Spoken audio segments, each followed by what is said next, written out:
the fight.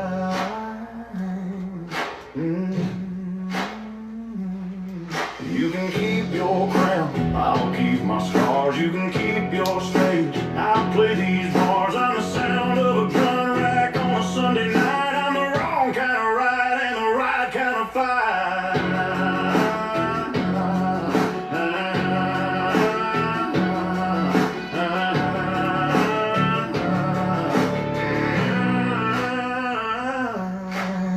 Ain't no halo hanging over me, just a storm cloud humming, let me be. I got a fist full of fuck you and a soul that don't quit. I've been dragging my name through every kind of shit. If the devil wants to dance, better lace his boots tight, cause I ain't going down without one hell of a fight.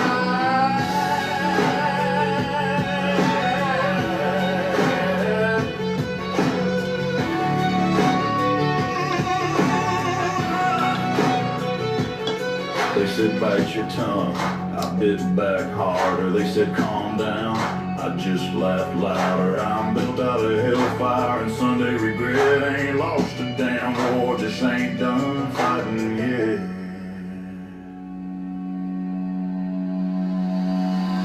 Yeah, I got a fist full of fuck you and a heart made of steel. Every scar I've earned reminds me what's real. If you're looking for mercy, son, you won't find it here. I'm the voice in your head whispering, don't you dare fear.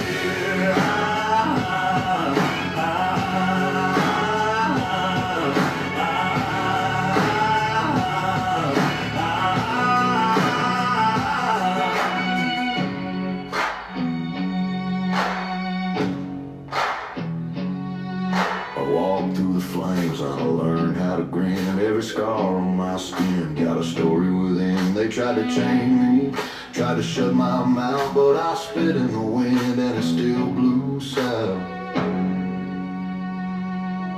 Ain't a man alive gonna take my spark. I'm the howl of the wolf when the night gets dark. So if you're gunning for me, better aim real true, cause I'm still standing tall with a fist full of fuck you all.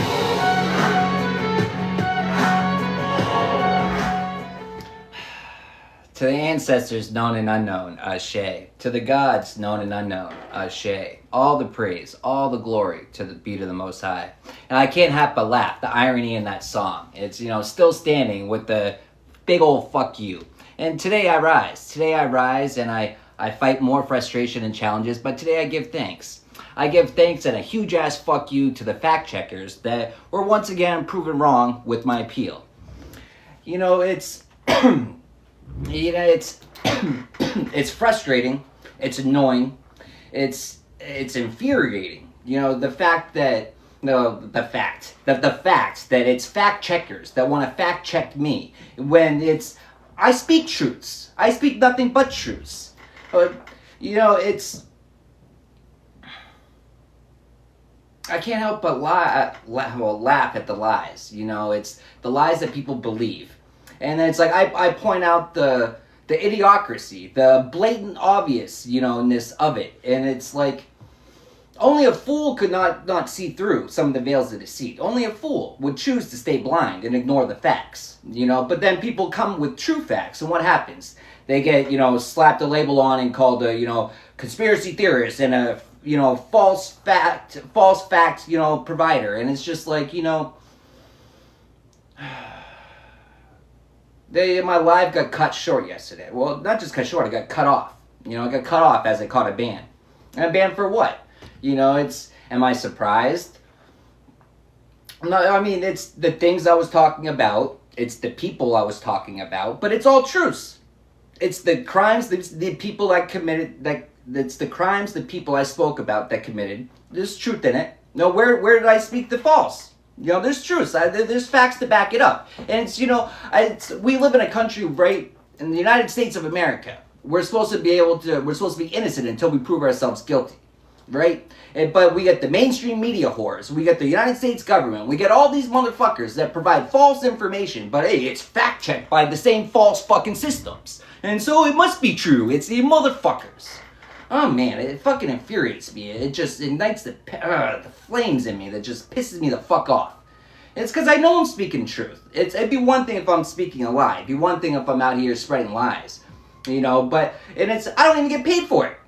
You know, these motherfuckers make buku bucks, you know, providing false information. Knowingly, some of them knowingly, some of them unknowingly. But they sold their soul. You know, they shut up and they do as they're told. They provide more fucking lies to the masses. And they do it gladly with a smile on their face for a paycheck. Fuck those motherfuckers.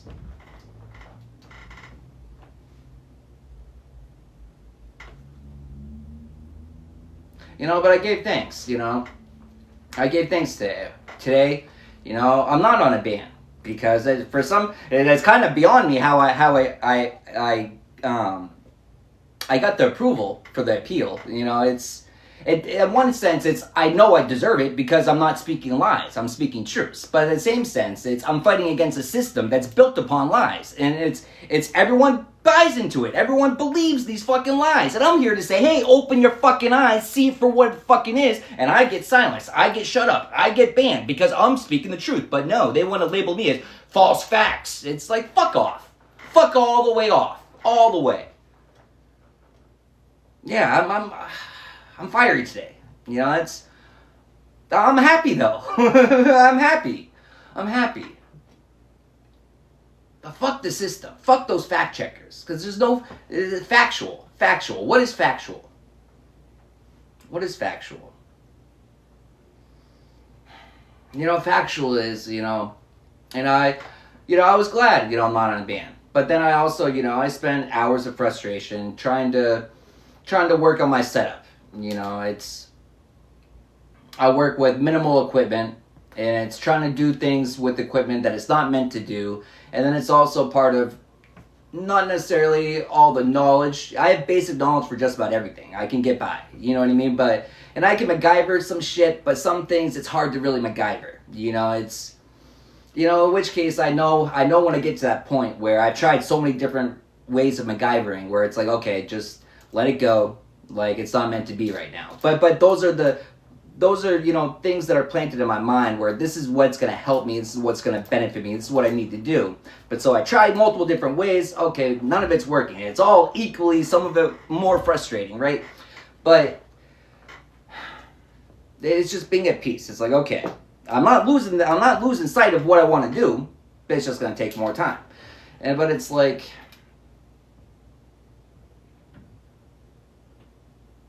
time.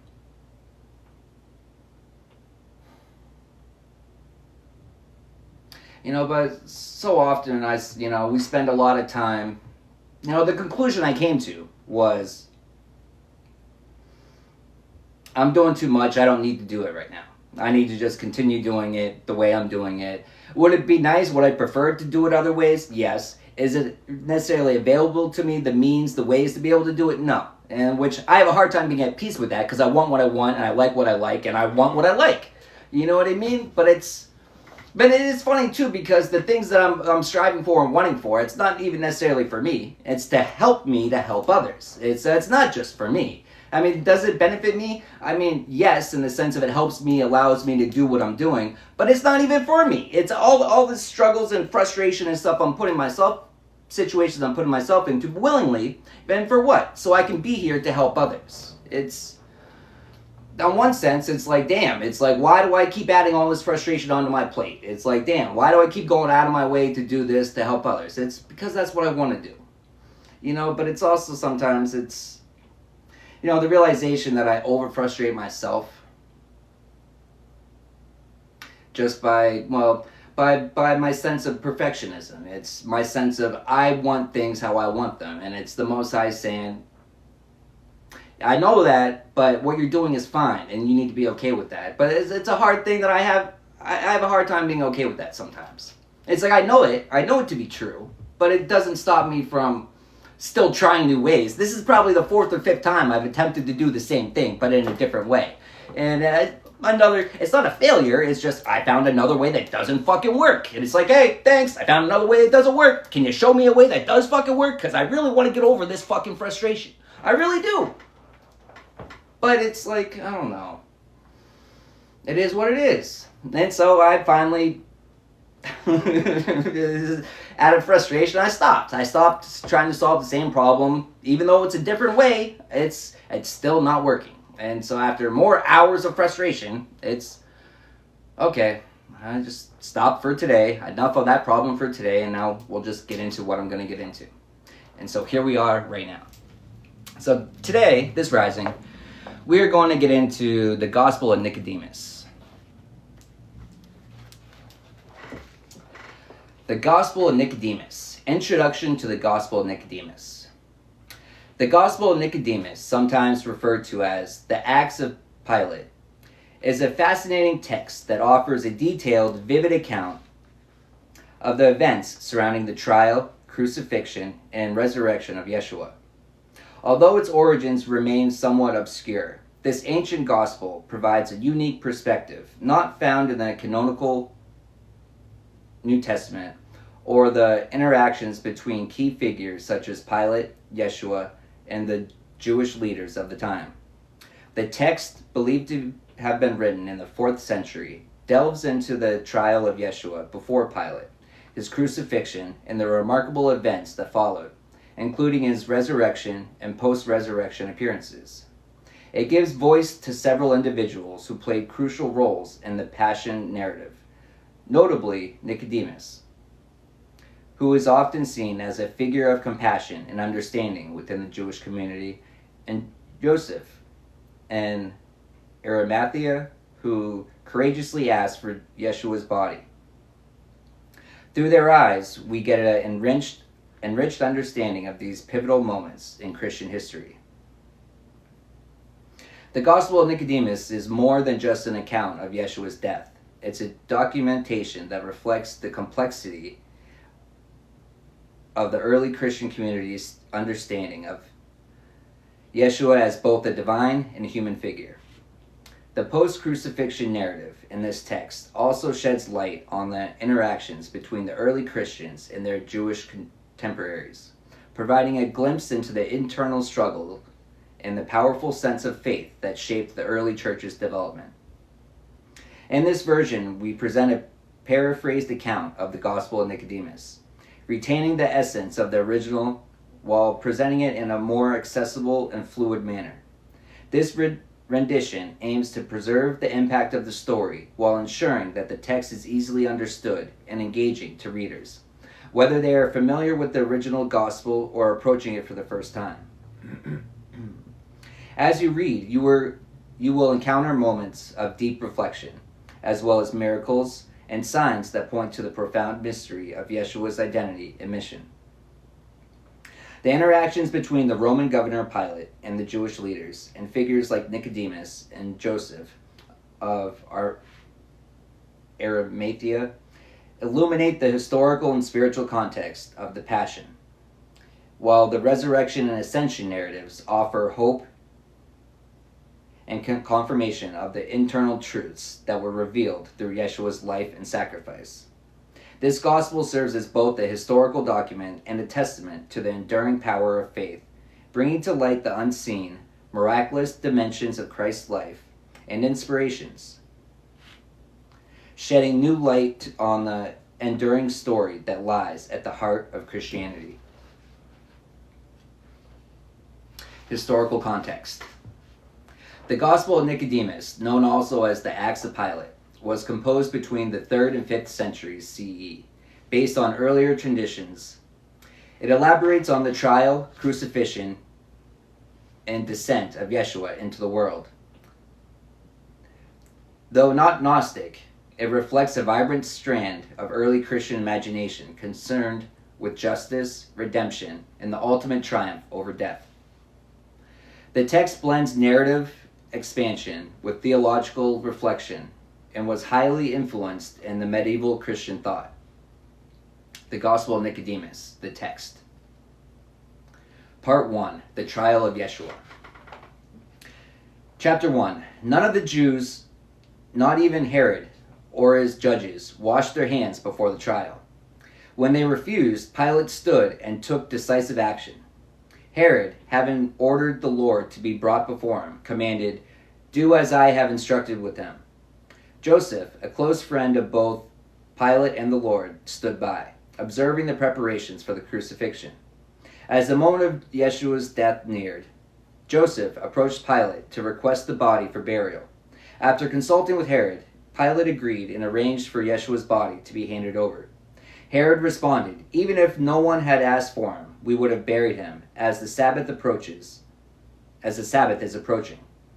The law dictates that no executed person should remain before the sunset." Before the festival of the unleavened bread began, Herod handed Yeshua over to the people. The crowd, filled with malice, seized Yeshua, dragged him through the streets, and shouted, "Let us drag the Son of God, the one who holds authority over us."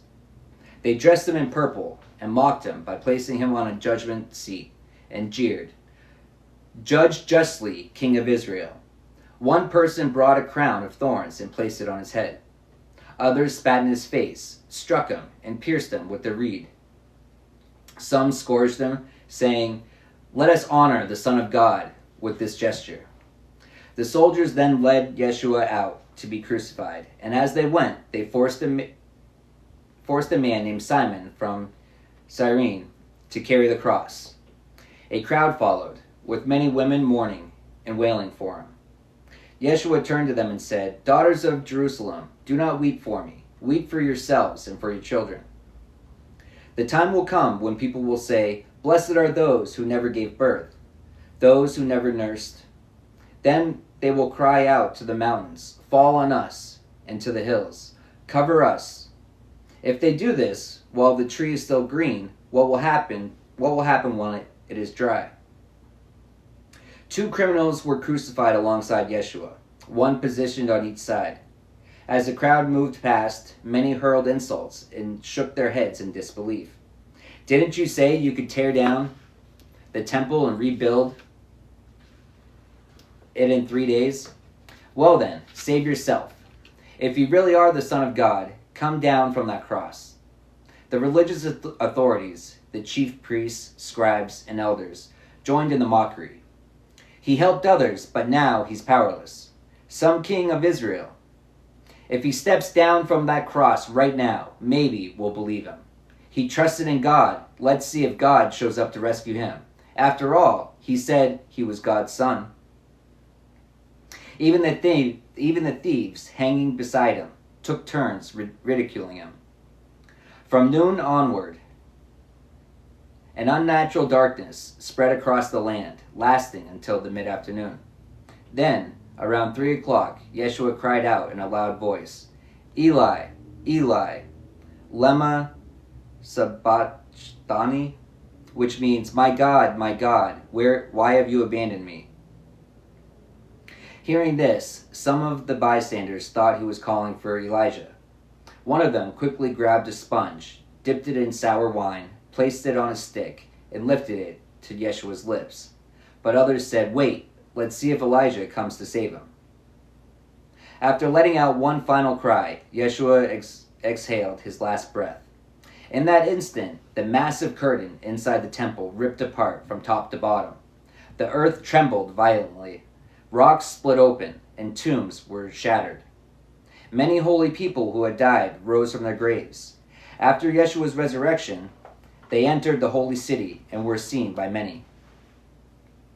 The Roman centurion and the soldiers standing guard were deeply shaken by the earthquake and all they had witnessed.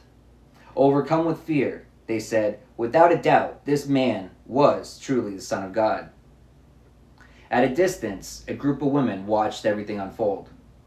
They had followed Yeshua from Galilee and had cared for his needs along the way.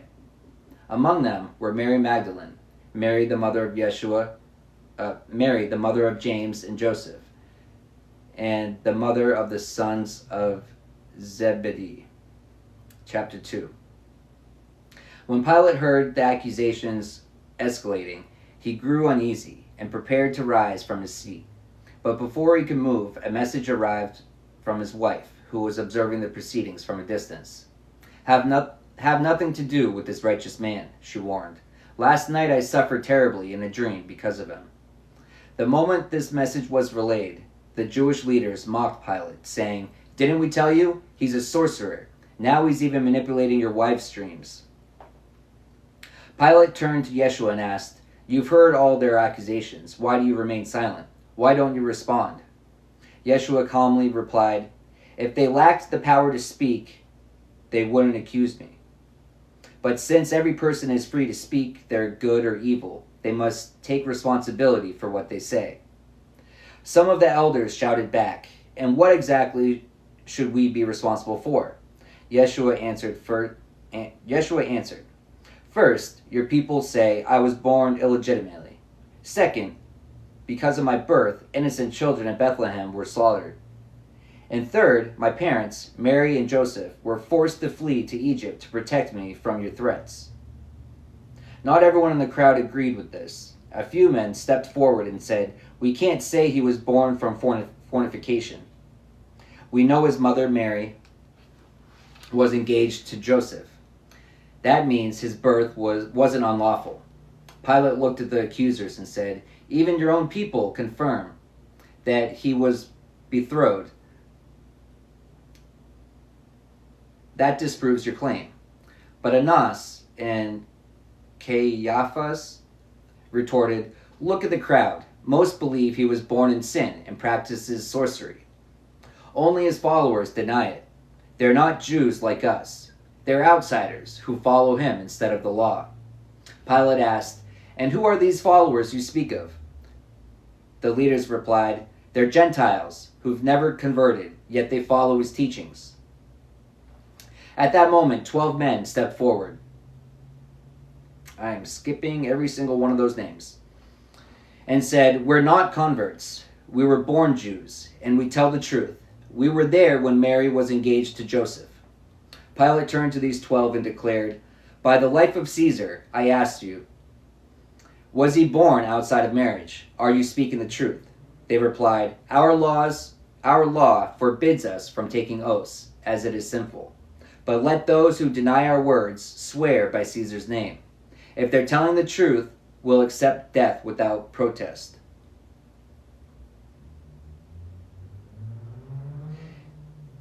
Annas and Caiaphas insisted. These 12 refused to admit that Yeshua comes from a lowly background and dabbles in forbidden arts. He claims to be God's son and a king. The very thought makes us shudder. Pilate then dismissed everyone except the 12 who had defended Yeshua. Turning to them privately, he asked, "Tell me, why do your people want this man dead?" They asked, They answered, "Because he heals the sick on the Sabbath." Pilate looked surprised. "They want to kill him for helping people?" They answered plainly, "Yes, that is exactly why." Chapter 3. Pilate, filled with anger, left the hall and addressed the Jews, saying, "I call the entire world to witness that I find no fault in this man." The Jews replied, "If he weren't a wicked person, we wouldn't have brought him before you." Pilate said to them, "Take him and judge him by your own law." They responded, "It is not lawful for us to execute anyone." Pilate then said, "The commandment to not kill belongs to you, not to me." He returned to the hall, called Yeshua, and asked him, "Are you the king of the Jews?" Yeshua replied, "Are you asking this of yourself, or did others tell you this about me?" Pilate answered, "Am I a Jew? Is it your own people and their rulers who have handed you over to me? What have you done?"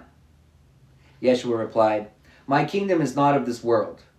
If my kingdom were of this world, my servants would fight to prevent me from being handed over to the Jews. But now my kingdom is not far from here." But now my kingdom is not from here. Pilate asked, "So you are a king then?" Yeshua answered, "You say that I am a king. For this reason I was born, and for this reason I came into the world, to testify the truth. Everyone who is on the side of truth listens to my voice." Pilate then asked, "What is truth?" Yeshua replied, "Truth is from heaven." Pilate responded, "So truth is not on earth?" Yeshua answered, "Believe that truth is here on earth, among those who, when they have the power of judgment, are guided by truth and make righteous decisions." Part 2. the trial, crucifixion, and early resurrection accounts.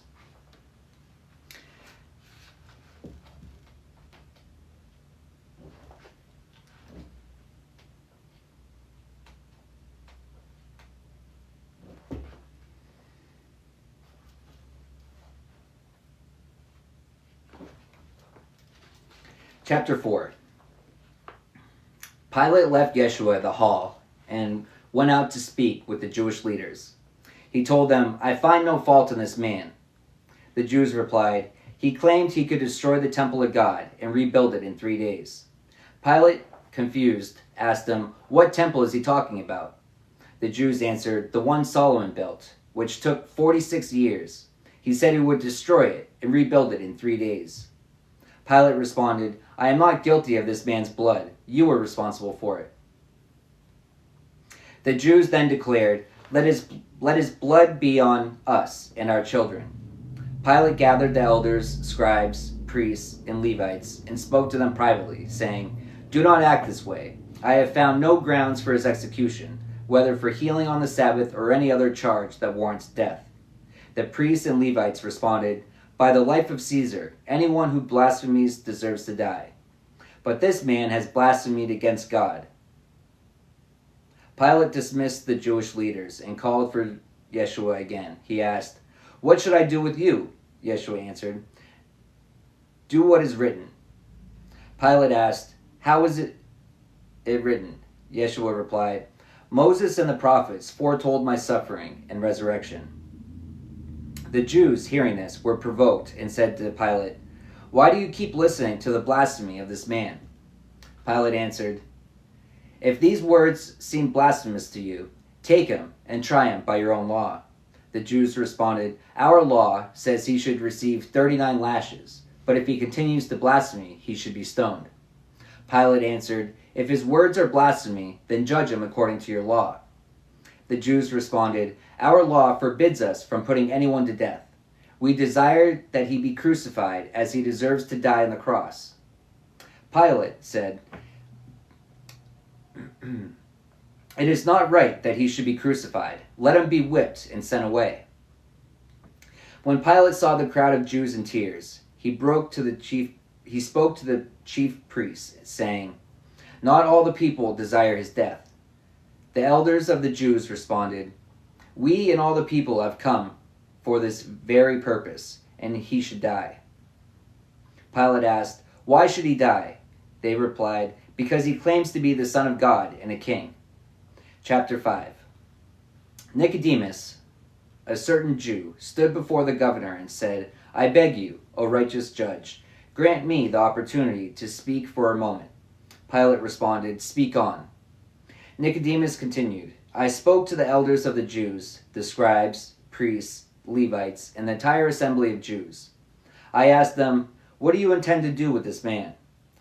He is a man who has performed many miracles and glorious works that no one on earth has ever done before and will never do again. Let him go free. Do him no harm. If his works come from God, they will continue, but if they come from men, they will fade away.'" He then referenced Moses, saying, "When Moses was sent by God to Egypt, he performed miracles as commanded before Pharaoh, king of Egypt. Though the magicians Janus and Jambres performed similar acts by their magic, they could not match the miracles Moses did. You, scribes and Pharisees, know that these miracles were not from God, and those who performed them perished, along with those who believed in them. Therefore, let this man go free, for the miracles you accuse him of are from God, and he is not deserving of death." The Jews then said to Nicodemus, "Have you become his disciple as well, speaking in his defense?" Nicodemus responded, "Has the governor become his disciple too, speaking for him? Did Caesar himself appoint him to this high position?" Upon hearing this, the Jews were enraged and gnashed their teeth at Nicodemus, saying, "May you receive his doctrine as truth and be counted among his followers." Nicodemus replied, "Amen. I accept his doctrine, and I am willing to be counted among his followers, as you have said." Then another Jew came forward and asked Pilate for permission to speak. Pilate granted him permission, saying, "Speak what you wish." The Jew said, "I lay by the sheep pool in Jerusalem for 38 years, suffering from a severe illness. I waited for an angel to come and stir the waters, and whoever entered the water first, after it was stirred, would be healed of their disease. When Yeshua saw me laying there, he asked, 'Do you want to be healed?' I replied, 'Sir, I have no one to help me into the pool when the water is stirred.' He said to me, 'Get up, take your mat, and walk.' I immediately was healed, and I walked away." The Jews then asked Pilate, "Governor, ask him on what day he was healed of his illness." The healed man replied, "It was on the Sabbath." The Jews said to Pilate, "Didn't we tell you that he heals on the Sabbath and casts out demons by the prince of demons?" Then another Jew came forward and said, "I was blind and could hear sounds, but I could not see anyone. As Yeshua was passing by, I heard the crowd and asked, 'What is happening?' They told me it was Yeshua passing by. I cried out, 'Yeshua, son of David, have mercy on me.' He stopped, commanded that I be brought to him, and asked, 'What do you want?' I said, 'Lord, that I may receive my sight.' He replied, 'Receive your sight.' And immediately I could see, and I followed him, rejoicing and giving thanks. Another Jew came forward and said, 'I was a leper, and he healed me by simply speaking and saying, "I will be clean." And instantly I was cured from my leprosy.' Another Jew said, I had a crooked body, and he made me straight by his word." A woman named Veronica spoke up, saying, I suffered from hemorrhage from 12 years. I touched the hem of his garment, and immediately the bleeding stopped." The Jews responded, "We have a law that a woman's testimony is not valid." Afterward, another Jew said, "I saw Yeshua invited to a wedding with his disciples in Cana of Galilee. The wine ran out, and when they had finished what was available, he told the servants to fill 6 pots with water. They filled them to the brim, and he blessed the water, turning it into wine. Everyone was amazed by this miracle. Another Jew said, I saw Yeshua teaching in the synagogue at Capernaum. There was a man there with an evil spirit. The spirit cried out,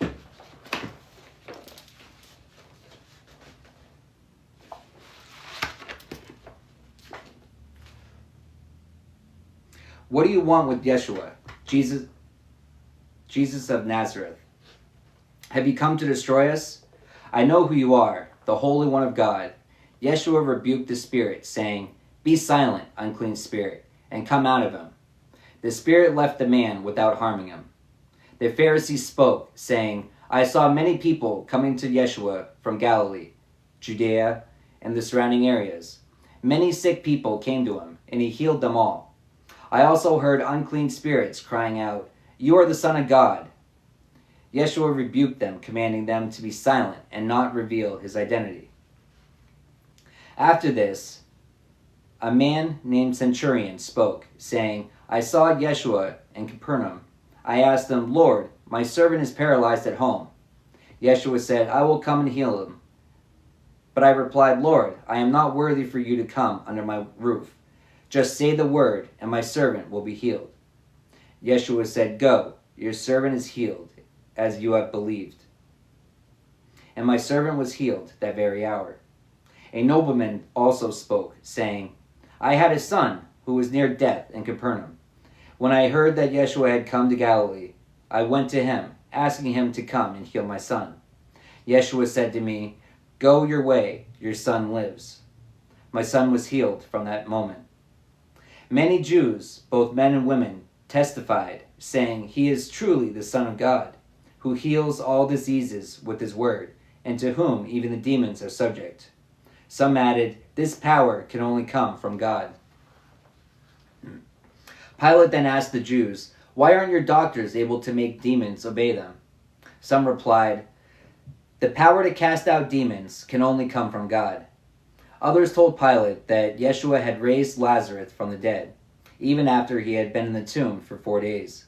Hearing this, Pilate was filled with fear and said to the Jews, "What will it profit you to shed innocent blood?"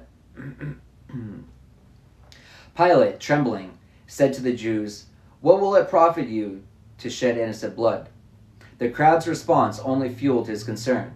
The Jews responded, "We are not concerned with the truth, but with making sure this man is removed from us. His power to heal and perform miracles is disturbing. He claims to be the Son of God and the King of Israel, and for that he deserves to die."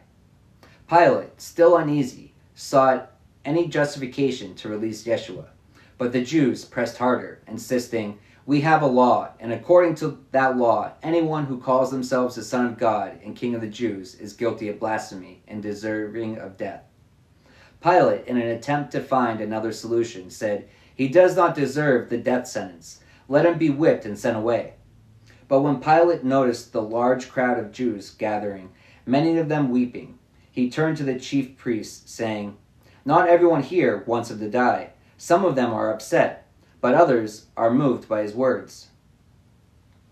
The chief priests, unshaken in their resolve, replied, "We and the people came here specifically to ensure his death.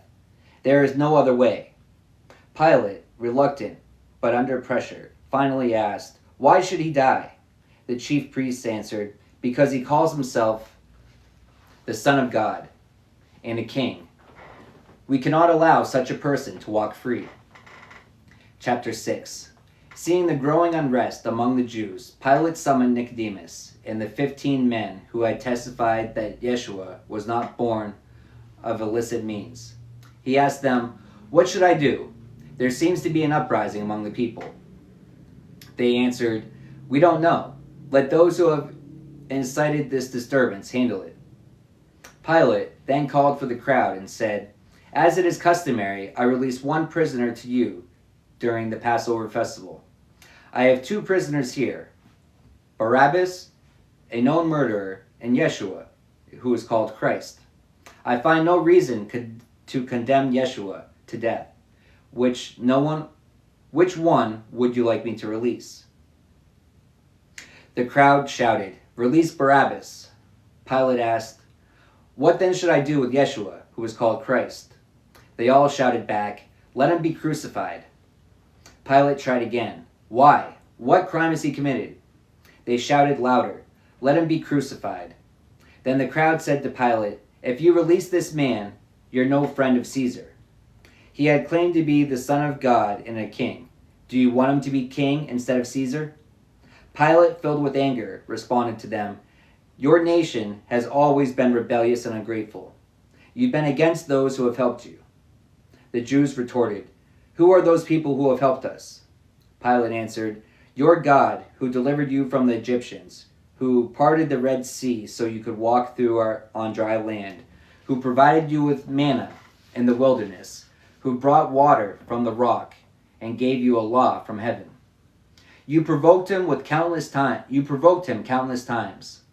You even worshipped a golden calf, claiming it was the God who brought you out of Egypt. For this, God was ready to destroy you. But Moses interceded on your behalf, and God forgave you."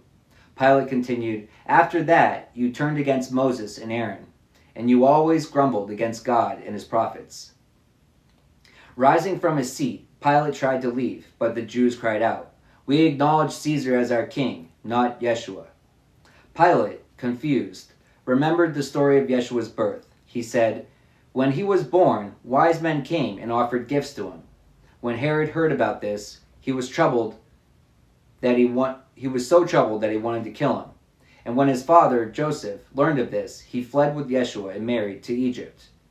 Herod, enraged by the news, had all the children under 2 years old in Bethlehem and its surrounding areas killed.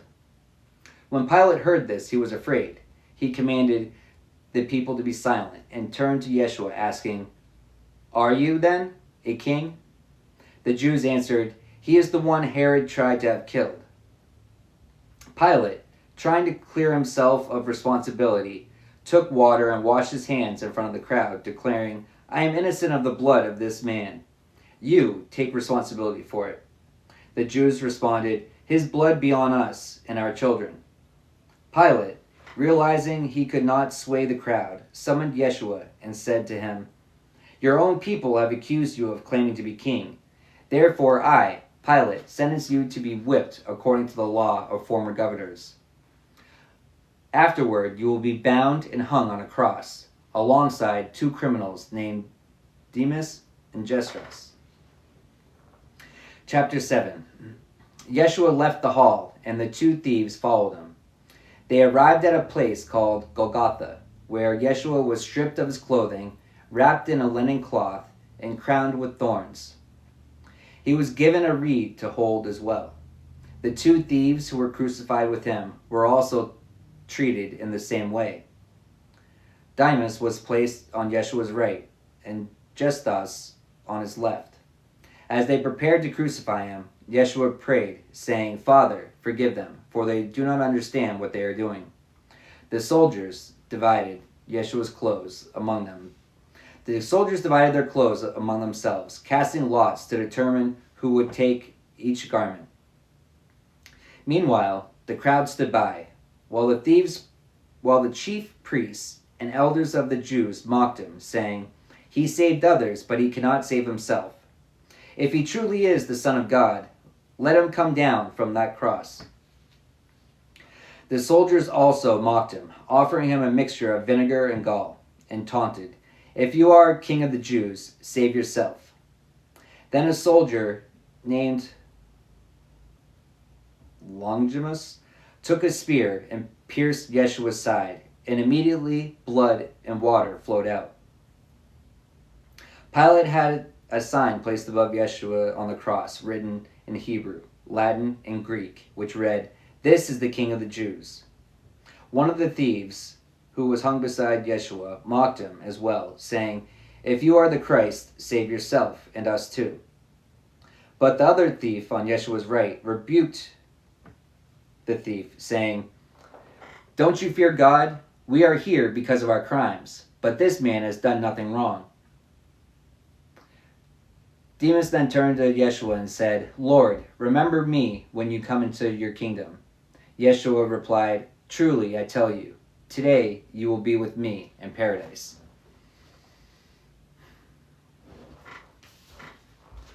Man, it's, reading those, it's, I wanted to stop repeatedly throughout, multiple times, because I'm being reminded of times right here and right now. It's the certain group of people. It's a certain type of people. The right here and the right now.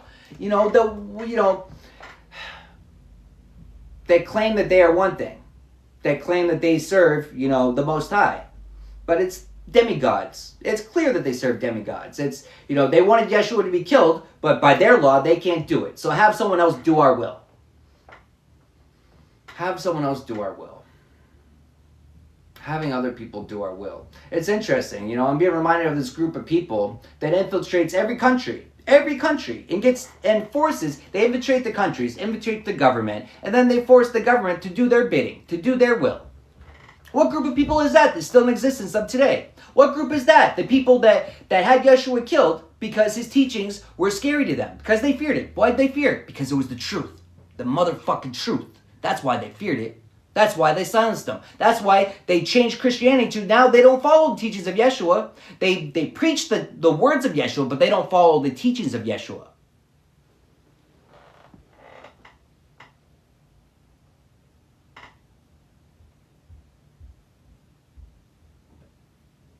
False claims, false accusations, lack of proof.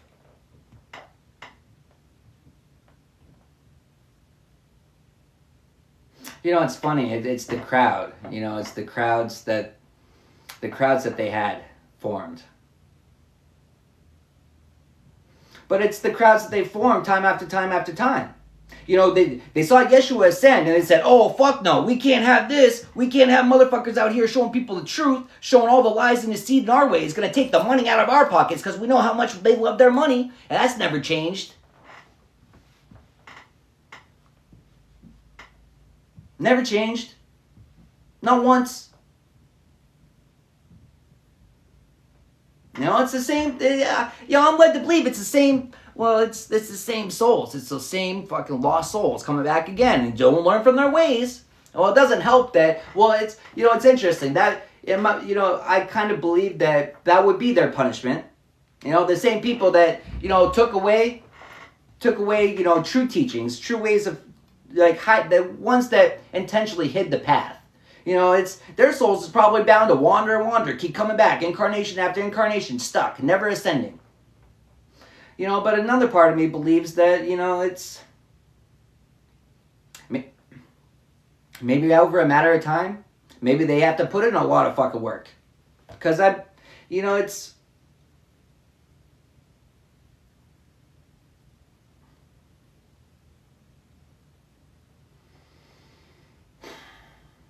it's the same fights. It's the same fight we're fighting to this day as Yeshua was fighting back then. It's the same fight that I'm fighting. I'll try to silence my words, trying to tell me I'm not of God.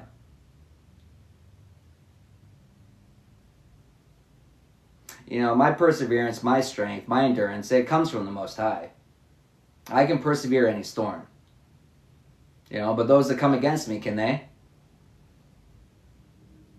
My words stand up to, my words are truth. But it's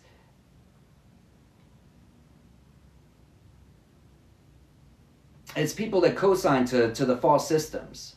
It's people that were misled, and they firmly believe in their heart that they're following the truth, that they know truth. Yet, what does the Bible say? You're going to get, you knock on heaven's door, and what's God going to say? Who are you? I don't know you. Who the fuck are you? Who the fuck are you?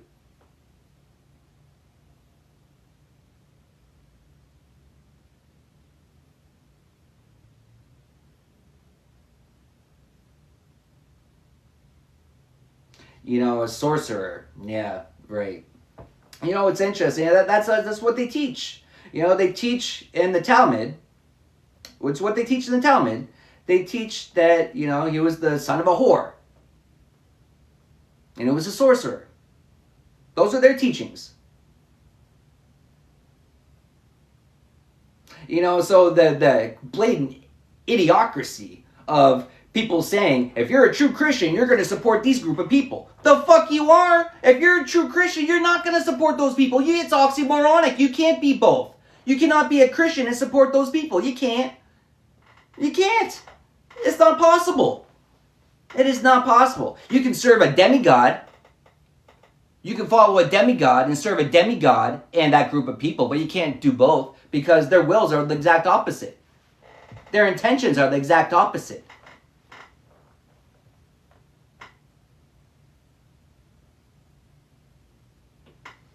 And the exact opposites, the labels that we're taught to put on things.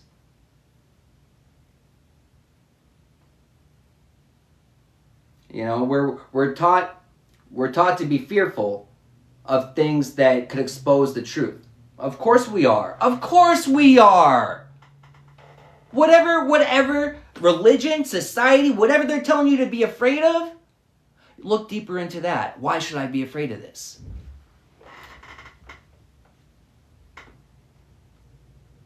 It's not the tool, it's the person behind it. It's not divination, it's the person doing it.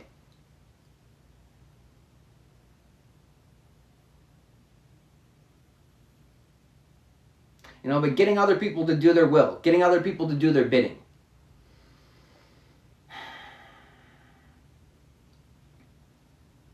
And disguised as being as a act for God.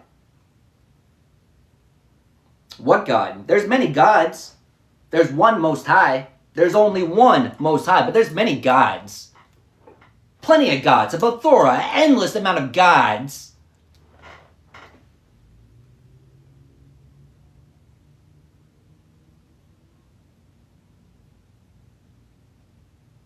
But the endless amount of gods. It's, the God that resides in me, the God that resides in you, the Most High. When we clean out our temple, when we clean our temple and make it a vessel, a place, a temple worthy of the Most High, instead of a whorehouse. which is what those group of people, sin-based religions and all that bullshit, it all teaches you never clean your temple out. You never even observe your temple as a temple. And the worst part is, it's a whorehouse, but you don't even observe it as a whorehouse. It's a whorehouse, but you're slapping a label and calling it a temple because I go to church every Sunday.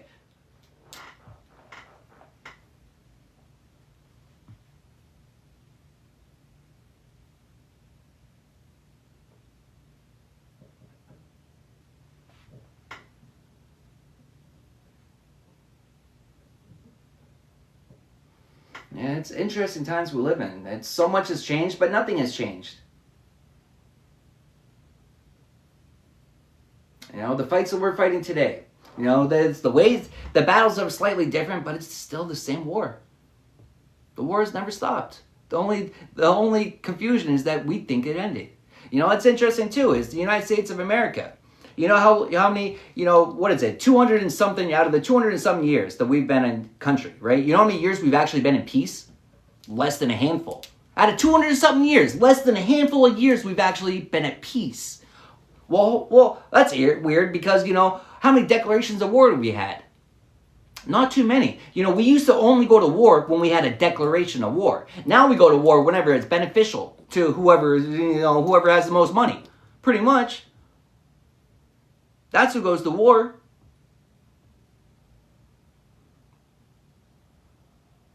You know, but only a handful, out of the 200 and something, only a handful of those years have we actually been at peace.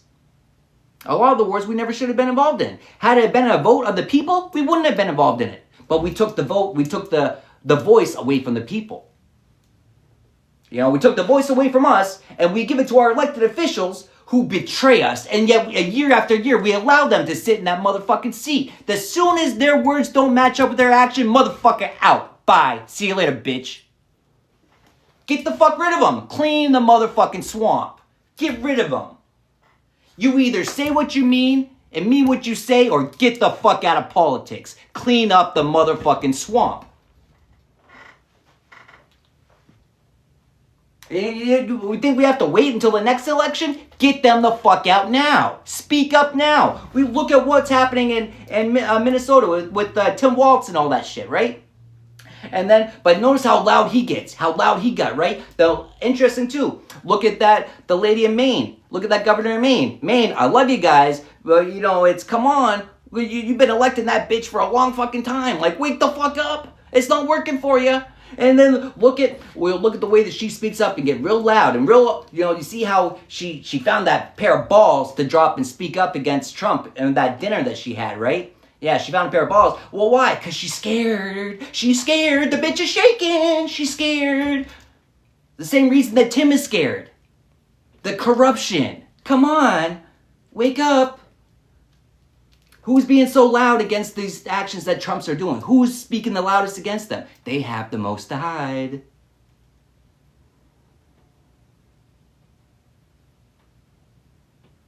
They have the most to hide. It's the ones that are screaming the loudest in these times. It's the ones that are screaming the loudest to suppress the truth. And it's the ones that are screaming the loudest. Those are the ones that are spreading all the lies. Those are the ones that are filled with deceit and malice. Come on, open your eyes. Open your ears. See what's going on in front of you.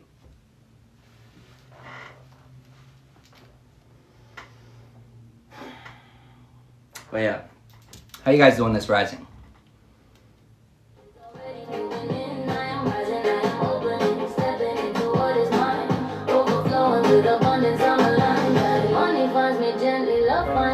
Every dream I hold is getting closer effortlessly. I trust my inner rhythm, I trust my inner voice. Everything I live is a reflection of my choice. Glow in my spirit, gold in my mind. I'm stepping into futures that were always meant to find. The highest version of me is finally come alive. I follow my alignment and everything thrives. I am glowing, I am worthy, I am guided from within. Every blessing you for me is already there.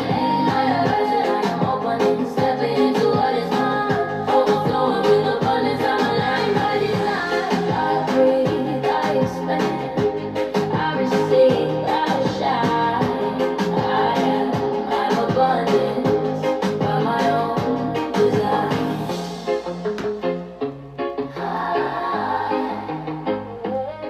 I don't recognize the Gregorian calendar. I don't recognize this calendar. I don't recognize it. The true New Year's is April 1st. Joke's on us. It's birth, new. You know what I mean? Deck is December. It's, it's the calendar, the systems are all fucked up. You know, it's I don't celebrate New Year's because it's not New Year. It's not a New Year. It's another celebration for another false system. Hey, let's all celebrate and drink more spirits and make more bad decisions and celebrate more falsehood that we co-sign to. That's how I observe it. That's just how I observe it. I don't co-sign to that. Oh, just another reason. But that's all it is. They get us all hyped up on all these weird fucking events and holidays that we don't even understand the meanings of them. But what do they really do? They harvest our energy. They harvest our money. They get us to spend and give and give and give and give. But it's because why? It's our energy. It's our mind. It consumes us, and we're always consumed from this holiday, and then we're consumed into the next one, and consumed into the next one, and consumed into the next one, and it's like, damn. It's like each one is like a chain. It's like we're chained to this one, and then chained to that one, emotionally, financially, chain. But everyone dance around, clinking their clacks of their chains, and it sounds good. And I go, well, I passed out last night. I woke up at midnight to the fireworks going off. I'm like, what the fuck is that? The fucking fireworks. This is what your celebration, what people are celebrating today. You know, maybe if I was drinking, I still would have gone out. I mean, it's something I did. I knew it wasn't the New Year's, but I still was partaking, and I still enjoyed, drinking. And so at that point, years ago, I was still going out on New Year's. But I don't drink. You know what's funny is, when I moved into this apartment, the people that moved out, they left like a whole gallon of whiskey, right? And normally I would have loved that. I would have been so thankful. And I've been here a couple months now. It wouldn't have lasted, but you know what? I haven't even cracked it open. I thought about dumping it out, and I decided not to. I'm like, I'll just give it to someone. And I'm like, why am I going to give it to someone? I don't drink, and I don't think that people should be drinking, especially as much as they do. So why would I want to pass it out to someone else? And so it's like, I don't know. These are thoughts and decisions I'm having, all the time. But it's, I can look back at, hey, I've been here for months, and I've been in some times recently where it's pissed off, stressed out, I don't know how I'm going to make shit work. And normally I would have resorted to the bottle. I'd be lying if it, I think it was like one or two times where the thought came to my mind. It's like, yeah, I could just have a shot. But it's like, nah, I didn't. Why I still have it, I'm not sure. I would have no problem dumping it. Interesting too though, one of the beers, I had some beers that I don't drink anyways. But you know what I did use it for? I used the beer to ferment in a cup so I could trap the fucking fruit flies that were annoying the fuck out of me. And so I found other uses of it. I could use it for cooking. It does add nice flavor. And people think that when you add, alcohol to, it all depends on how you do it. If you're doing it with heat, you're burning all the alcohol off. So it's just going to have the flavor without any actual alcohol in it. But I don't know.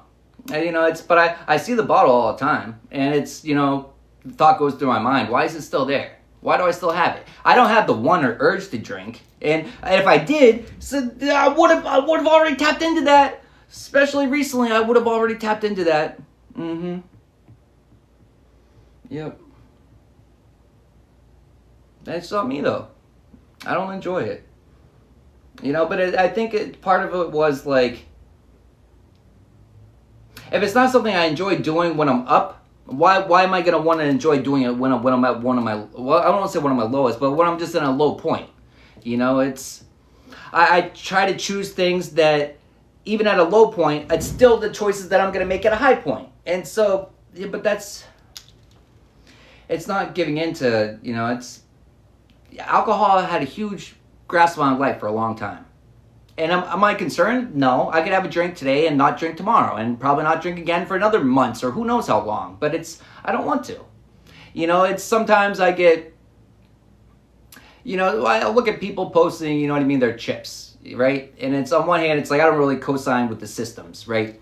I see the good in them, and I know that they help people, but interesting. It's puzzle time, and I got it wrong, so it's not the right fit. It's not the right fit for me.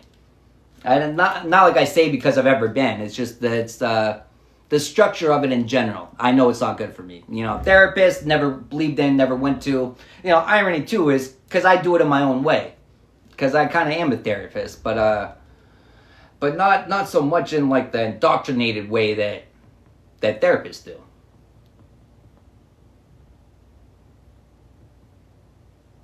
Interesting too, though. Therapists, alcohol, how they go hand in hand.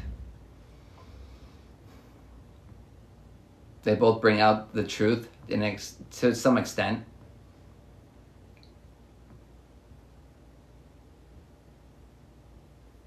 You know, but it's the corruption too.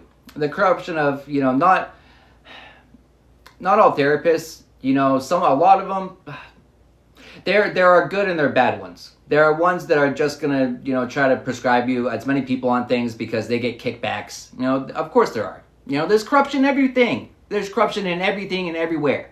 Everywhere. You'd be ignorant to think it doesn't exist in whatever field you're in. You know, anywhere that you go. And somewhere, someone is abusing it. That's just the fact.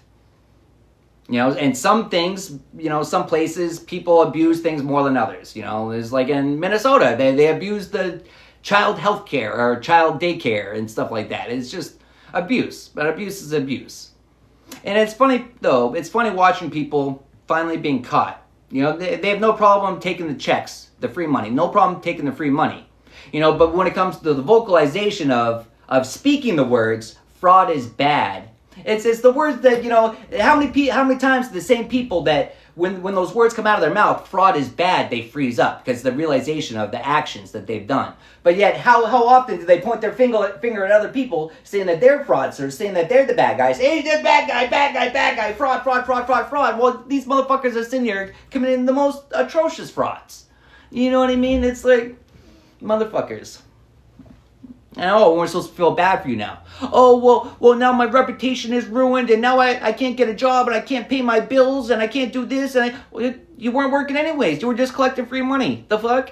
Oh, sorry, I forgot the part where I'm supposed to feel bad for you. I must have left that out of my script.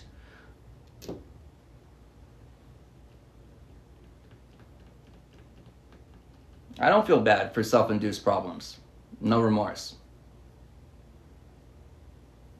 You know, but at the same time, you know, people that are remorseful, I feel bad for you, but there's still consequences to your actions. I can still feel sorry for you, but there's consequences to all of our actions.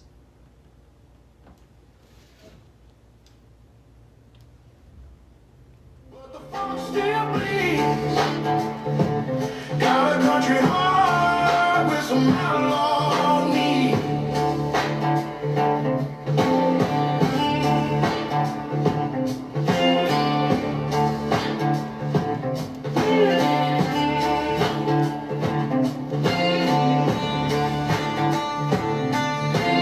Chains don't hold me, flames don't burn. I dance with the devil till the tables turn. Dark soul screaming with What do I wanna the do? funky sway. Country boy dying, but rust on my I'm gonna end this one right here. My battery's running low. Anyways, it's about to come on. But I feel like doing a reading later. I'll do some readings later. But thanks for tapping in. Thanks for your likes, your shares, your comments. Thank you for the exchange of energy. And until next time.